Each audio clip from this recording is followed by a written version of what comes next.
everybody. Welcome to another episode from Your Own Pathway. This is a place where we heal, rise, and break patterns that have never served us. So let's own it. Today's episode is educational, and I do want to put out a trigger warning because this episode can be heavy for a lot of people. And this episode actually comes from years of working with people navigating interpersonal partner violence, survivors of religious cults, and individuals who are disengaging or distangling from high controlled political environments. And I want to say that my intention in doing this episode is not to shame anybody. It is not to shame anybody. It is not to label anyone. It's really about understanding patterns of power. And this is something that I have seen clinically over and over again. This is across partner violence, across survivors leaving high control religious systems, and across individuals, again, disentangling from rigid political environments. And even though the three that I mentioned have different contexts, there is a lot of the same psychological patterns. And we are also seeing many of these dynamics playing out publicly right now, especially politically, socially, and culturally. And I would say not because everything is a cult. There are a lot of things that are cult, but not because everything is cult, but because the underlying architecture of harm is very much similar. And this includes dominance, this includes control, includes conditional belonging, and fear-based loyalty. When you understand that structure, when you understand that structure, you begin to see how interpersonal harm and collective harm can operate in very much parallel ways. So when I say abuse in this episode, I want to be very clear. I'm not talking only about physical abuse, which, a lot of us have been taught that abuse is physical. Because historically, harm has only been recognized when it leaves visible evidence. And this includes like bruises, broken bones, police reports. How many of us have heard, well, why didn't you report to the police? Because sometimes, even when there are the physical evidence, it's really the emotional and the psychological that is not seen. But many of the people that I have worked with clinically, professionally, were being hit. Yes, there were some that were hit, but a lot of them were not being hit. They actually were being controlled.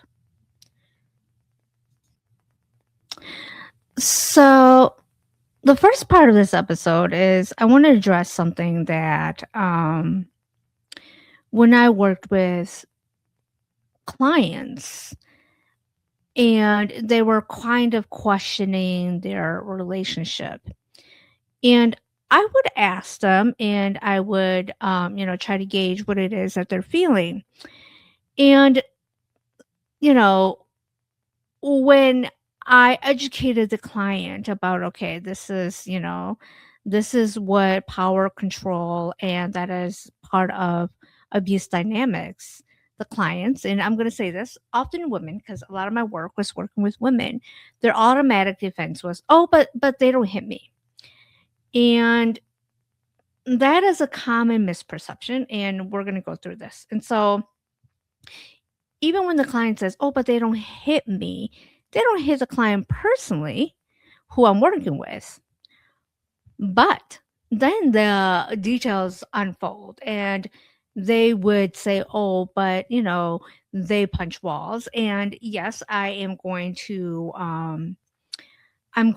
say most of my clients that I work with are in heterosexual cis relationships. And I'm going to use these examples. And I am not going to, say that same sex couples do not encounter this at all. Definitely happens. In my case, in clinical experience, a lot of my clients were women in heterosexual relationships. And so I am going to use that sample example here. So, they would say, "Oh, but, my partner or husband or boyfriend, they punch walls, they throw objects, they monitor where I go, they isolate me from my friends." And they don't even say they isolate me from my friends. They don't. They would use different language, like, "Oh, he doesn't allow me to do this," or "He's always questioning where I'm going." And so my job is to say, "Okay, they're isolating you from your friends," is to educate that. Or they control finances, but they don't say they control finances. They're like, "Oh, I don't have access to my bank accounts or credit cards," or he gives me a allowance and I have to ask him for money to spend on this and this or that. So a lot of this language is um, the client's not even being aware of it, and it's me as a therapist educating them on this language so they control your finances, or they dictate what you wear, or they may mock my intelligence. Clients will say that, or they threaten to leave if I question them, or tell me I'm way too emotional and that I take everything too seriously, and especially I'm overacting. They say I'm overreacting, and we all for this. They say I'm crazy. And the person sitting across from me from all of this, is confused, because if abuse equals physical harm, then what is this? What is this, that everything that they're telling me? Everything that I just mentioned, is coercive control. This is psychological dominance. This is emotional destabilization. And here's a part that makes it so powerful is you don't need physical violence when you successfully destabilize someone's sense of self. The thing is, invisible harm works quietly. It makes you question your perception, your reality. It makes you minimize your instincts. It makes you believe that you are the problem. And this doesn't just happen, all at once. It happens very gradual. The erosion is very strategic. The erosion is effective. And in all of this, as I'm sitting with clients, my role, and a lot of people who don't understand the role of what we do as therapists, they think that, "Oh, we tell clients what to do. We don't tell clients what to do." My role was never to convince someone that they were being abused. My role was to educate them on what control looks like, so they can decide what to do with that knowledge. Because education creates clarity, and clarity restores choice. So, moving on, I want to talk about the architecture of control across abusive relationships, and this includes religious cults, and political cult environments. And there is a shared structure in all of this. It may not be identical settings, but the identical structure is very much across the same. And this is a dominance based power structure. And in this structure, authority flows downward. This means that power is centralized and obedience is rewarded, dissent is punished, and belonging is conditional. And lastly, fear maintains order. As I'm reading all of this, does this feel familiar to some of you? And as I'm reading this, I'm like, yep, okay, I'm reading this, and a lot of this, even growing up as, someone who's from the Hmong culture, I feel a lot of this. It's like, wow, okay. And so this is not, again, to just talk about religious and cultural, religious and abusive relationships, correct? To correct. This is across any type of situations. But the thing is, control is framed as protection. Silence is framed as loyalty, and questioning is framed as betrayal. Often, harm is justified as discipline and as morality and especially safety. So, this structure does not need to be loud. It does not need to be violent. It only needs to create enough fear of exclusion that people comply. And once belonging becomes tied to survival, the trap is set. So, what happens when belonging becomes survival? In healthy systems, belonging feels grounding. And in controlling systems, belonging becomes oxygen. You're often told directly or indirectly that outside of this relationship, you will fail. Outside of this church, you are lost. Outside of this movement, you are ignorant. Outside of this ideology, you are immoral. And when identity becomes fused with belonging, leaving feels like death. Not dramatic, not the dramatic type of death, but the psychological death. Oftentimes, these questions may be, who am I without this? Like, who am I without this relationship? Who am I without my family? Even though they're toxic, who am I without them? This is my identity. Where would I go? I mean, think about this. If you are a person who doesn't have resources, especially financial resources, where would you go? And imagine if you had children. Where would you go? It's not just about you, it's about your children. And so where would you go? What place would take you? These are some hard questions. Or who would even accept me?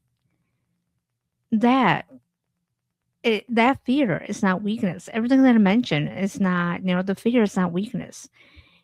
It is an attachment under threat. And the nervous system does not care about ideology. It does care about survival, though. And if survival feels tied to staying, the brain will defend staying. So, I've worked with people whose loved one are in these situations who are so frustrated. And, the joke often is therapy is you go to therapy because the other people in your life won't go to therapy. And so, why arguing makes it worse when you are, when you see a loved one going through this and when you're the outside and everything is so obvious and so visible and you're trying to have this conversation with a loved one or a friend or someone who is important to you. When you love someone inside of these systems, it's so frustrating because of everything I just mentioned. Like you want to shake them, you want to present the facts. As a matter of fact, you have presented the facts. You show them evidence. You want to show that evidence, or you did. And it's so obvious. The picture is right there. The thing is though, the more you attack, the structure, the more they cling on to it. Because you are not just challenging an idea, you are threatening the structure their brain believes is keeping them safe. And when safety feels threatened, the brain doubles down. And so this is why people defend their abusive partners. It's so obvious. Everybody was there. They saw how they treated that person. Um, and you point that out to them, and this person still defends their abusive partners. And in working with cult survivors, when I work with them, they consider themselves cult survivors. Many of them describe defending their leaders. And this is why political identity can override contradicting evidence. It is not ignorance. What it is survival attachment. And you cannot argue someone out of survival bond. Readiness, this is the hardest part, is readiness has to come from within. And sometimes this is the hardest truth of all, is it may never come. It may never come. You can present all the facts, you can say all this, and the other person may never ever come to that conclusion. And the grief is very real for the people who are outside looking in. The grief is very real. So, this section, I want to discuss the trauma bonding and identity erosion in all of this. So, in one of the most misunderstood aspects of abusive dynamics is the trauma bonding. And so, trauma bonding is created through intermittent reinforcement. So, what this means is that, sometimes it's in moments of affection, moments of approval, moments of relief, which is often followed by tension, control, and fear. The unpredictability about all this is that it wires attachment even deeper. The nervous system begins to crave the relief. And over time, preferences shrink. Confidence shrinks. The world shrinks. Identity shrinks. And I want to mention that this is not weakness, this is conditioning. As I'm reading through all of this, I think all of us have trauma bonded at some point in our lives. And this could include in social settings too, like in work, in finding a partner, or um, friendships. So, all of that. So, I talked about the trauma bonding about all of this, but let's move on to something that is very much in 2026. And that is the political layer of all of this. We are living in a time where fear based messaging is constant, constant, where the system emphasizes threat, crisis, enemies, and loyalty tests, the same dominance that architectures can appear. And, we're seeing a lot of this narrative of us versus them narratives. And that is the whole thing about political narratives, is it's punishment for dissent. It's having moral superiority used to justify harm. It's social exclusion for questioning. When political identity becomes fused with survival identity, disagreement feels accidental. That is when control becomes invisible. That is when belonging becomes survival. And that is when nuance disappears. So, for anybody who is watching this, in whatever circumstances that you are in, and if you are someone right now who is questioning and you find yourself, I talked about all the various topics about, abusive and religious and political. And if you're someone who's watching this right now that have may have said in the past, but they don't hit me. But something feels off. It is okay to pause right there. Because the thing is, you don't need bruises to justify discomfort.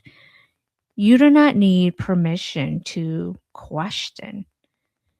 Because education is not pressure. Education is actually clarity.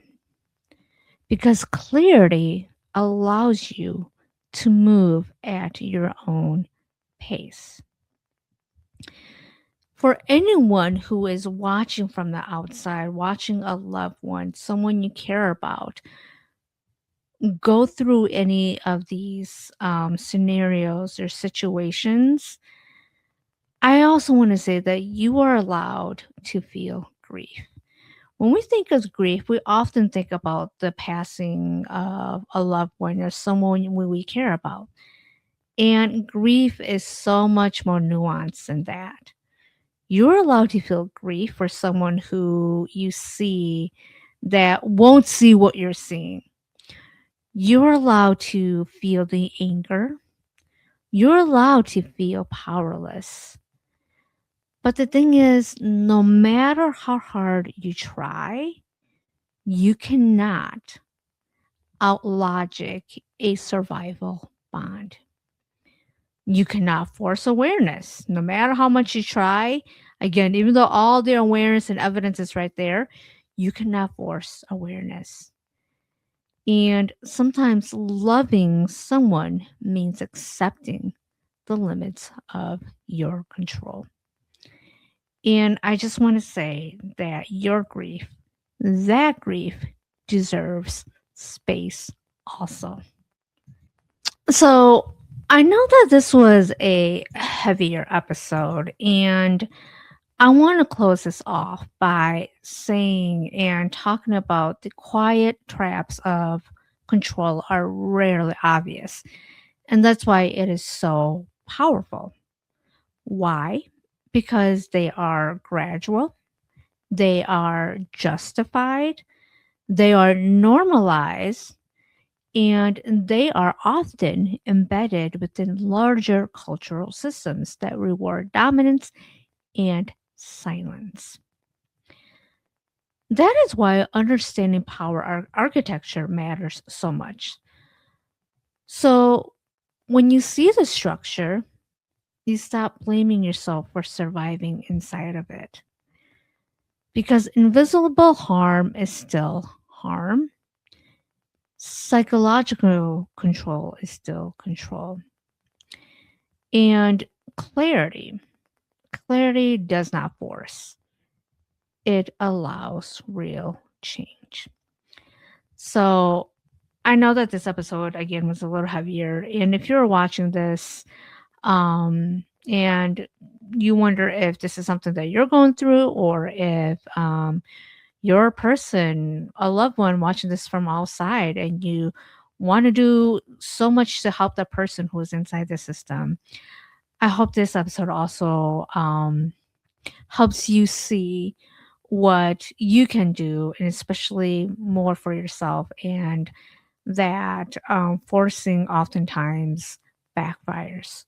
So, because this was a heavier episode, I want to say that please take care of yourself, give yourself peace, give yourself presence, and take care of you the best way that you know how to take care of you. So, that is all that I have for today's episode. Again, this is your own pathway. And as always, own it.